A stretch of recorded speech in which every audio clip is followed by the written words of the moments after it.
Hey guys, welcome back to another Sports Hub. I'm Grant Boziacki. And I'm Ryan Edwards. It's been a while. It's been, month and a half. Yeah, it's been since football season. I mean, there was winter break for everyone. They went to UNK on break. And basketball season, though, that's been going on since the beginning of December. We are now almost middle of January. A lot of things have happened. We can only point out a few just in this video. We're going to get the ball rolling, get a lot more going. But what do you want to start off with? The fact that it was a long winter, a long December for some teams in our area, and some teams have really stepped up to the challenge and kind of separated themselves from who are the good teams and who are the best teams. Who are maybe three teams that have impressed you so far? Boys and girls, Kearney Catholic girls, Ravenna girls, Elm Creek girls. Okay, we'll stop there. Kearney Catholic girls, they're 13-0. They are carrying over last season's success clearly to this year.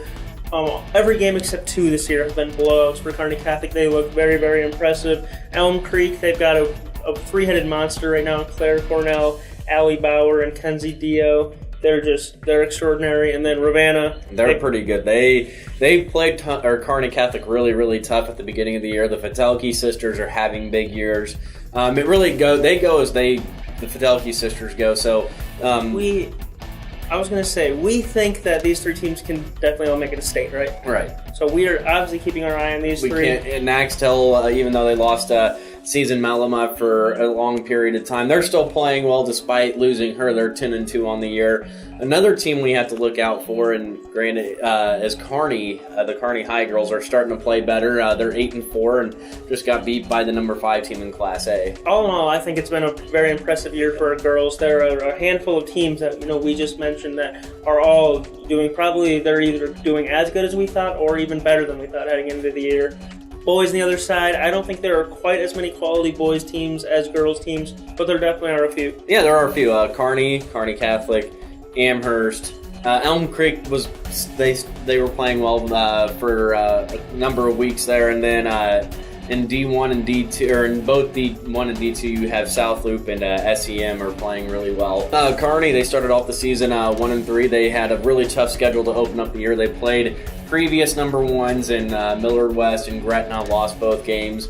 But it's been the emergence of Shiloh Robinson the last 4 games. Shiloh's not shy right now. No, he's not. He's averaging 20.5 points a game his last 4 games, while their leading scorer, Canton, is only averaging 12. So you'd figure, if he's averaging that many, the team's not doing well. Well, in fact, they have won 7 out of their last 8 games, and that's little to do with what Cannon's doing on the floor right now. Trevor Adelung, Holden Eckhout, they are the two that are carrying Amherst. They're playing really well. SEM, it's been Jason Line. Yep. Kearney Catholic. We have the unfortunate news of, since we haven't been around for a while, Kearney Catholic lost their coach Scott Carlin. Bob Langen took over.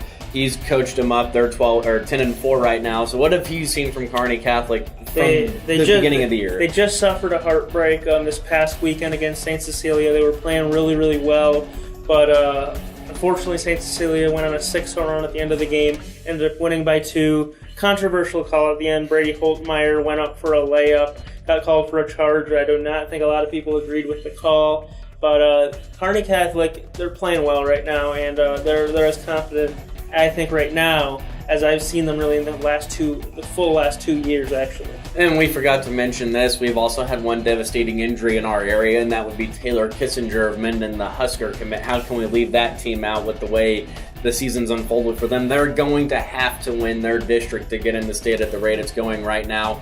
It's the second year, different wrist. It's her left wrist she broke and fractured against Lexington back in December. So they're struggling without her, and it really shows against some of the good teams in our area. Anything else you want to mention? No, we'll be back next week, and hopefully we'll do this more. You have both of our words. We'll be back, so, keep doing your thing.